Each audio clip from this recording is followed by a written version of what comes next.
Good evening, I'm Megan Vega. Thanks so much for joining us tonight. Let's be honest, it is a great feeling to send in your tax forms and find out that Uncle Sam owes you money for a change. 4 people are recovering tonight after a car crashes into scaffolding in Midtown Manhattan. The New Jersey Department of Transportation has closed the 2 main roadways that are leading into Seaside Park. We are coming to you from the newly rebuilt boardwalk, and we just have so much in store for you: fun, food, and even some football. Hurricane Sandy would become the most deadly hurricane of the season and one of the most costly. Would you take it one step further and hire a private investigator to spy on your kids? Here's how the system works. Alerts will be sent directly to the cell phones of coaches, school administrators, and athletic directors. You're talking about gun control. That was definitely a trending topic on Twitter. It'd be nice to be at the beach, but it's nice to be back. That goes without saying. That goes without saying. All right, meteorologist Jeff Denoyer, I missed you. I missed you too. I was having withdrawal last week. I was like, I miss Megan so much. But Good evening, I'm Megan Vega. Thanks so much for joining us tonight. We're going to get to our top stories in just a moment, but if you didn't go outside today, I have to tell you, you really missed out. It was picture-perfect weather across much of our area today. Meteorologist Jeff Denoyer is standing by for us in the Fios One Weather Center. Jeff, it was just gorgeous. Windows open, AC off. yeah, and Megan. All right, Jeff, pretty chilly. Thank you. Now to our top story tonight. After 9 murders in 9 days, concerns about violence on the streets of Newark, New Jersey. In response, the city is flooding the streets with extra police presence. Fios One's Christy Duffy has more. Nassau County Police need your help after 2 women were violently assaulted. They have released this sketch of the suspect. He's described as 5'8" with a slim build. They say that the suspect approached the first victim, a 30-year-old woman, on a street in Valley Stream, pushed her to the ground and punched her in the face. Police also claim that the same man entered a 58-year-old woman's home in Lynbrook, then choked and assaulted her. They're asking anyone with any information to call Crime Stoppers. Well, we are just days into the new school year, and Stony Brook University already has experienced 2 on-campus muggings. They're crimes that police believe could be related. Fios One's Kevin Vesey has more. All right, commuters, listen up. If you are taking Route 139 in New Jersey, in Jersey City, outside of the Holland Tunnel, you might want to consider a different route. Officials say that the westbound lanes will be closed from 10 p.m. tonight until 5 a.m. tomorrow morning as repairs are being made to the crumbling infrastructure. Traffic came to a standstill this morning on the eastbound lanes after concrete fell from the upper level of the span. Rosh Hashanah, the Jewish New Year, officially begins tonight at sundown. It is the first celebration of the High Holy Days, which ends with Yom Kippur. Security is being tightened at temples across our area in the wake of unrest in the Middle East. The Long Island Railroad, Metro North, and New Jersey Transit have all added extra trains tonight for people to get home from work. People are also hitting the roads a little earlier than normal. Rosh Hashanah ends Friday night at sundown. It is time once again to check in on our forecast. Meteorologist Jeff Denoyer joins us now on the desk with more.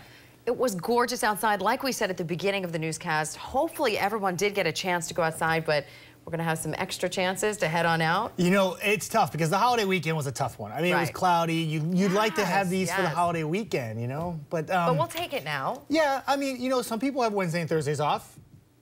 Okay. Okay. We'll go Not with us. that. We'll go with that. Maybe you can step outside at least for a little fresh air. Yeah, it's the key thing. You know, maybe take that lunch outside in the park when you go. But of course, will it last for the second part of the weekend? We'll take a look at that coming right up. Our fingers are crossed. But you know what? Like you said, after that long holiday weekend where we saw so much rain, we'll take half a good weekend. I agree. I like the positive We'll stay positive. thought. I love that. All right, thank you. All right, still to come, New York City mayoral candidate Anthony Weiner gets into a heated exchange during a campaign stop. Find out what was said. Plus, a congressional committee makes a decision regarding military action against Syria. Stay with us. The news continues. That can happen. It just hits close to home. While they say lightning does not strike twice, school officials from the Northern Valley region are taking no chances. This after a man was struck and killed by lightning while watching his grandson play soccer last year. So the 7 schools in the district will begin installing lightning strike detectors. The small device can sense lightning up to 20 miles out. The cost, $200,000. The benefits, according to officials, priceless. When you break that number down into the districts, that minimal cost is worth the chance of losing a child or another parent. So here's how the system works. Alerts will be sent directly to the cell phones of coaches, school administrators, and athletic directors to let them know that a storm is on the way.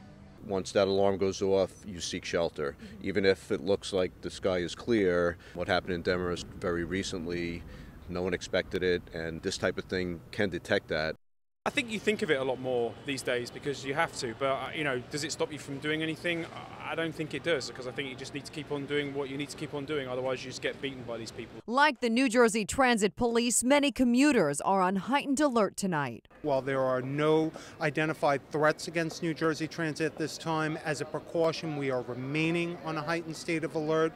We have additional uniformed as well as plainclothes officers that are patrolling our system. In light of the arrest of two men accused of plotting to carry out a terrorist attack against a passenger train in Canada, New Jersey Transit Police are very visible at Newark Penn Station, looking for anything suspicious. Try not to think about it because it's out of my control. So if it's going to happen, it's going to happen. They got dogs in the stations. They got dogs through the trains.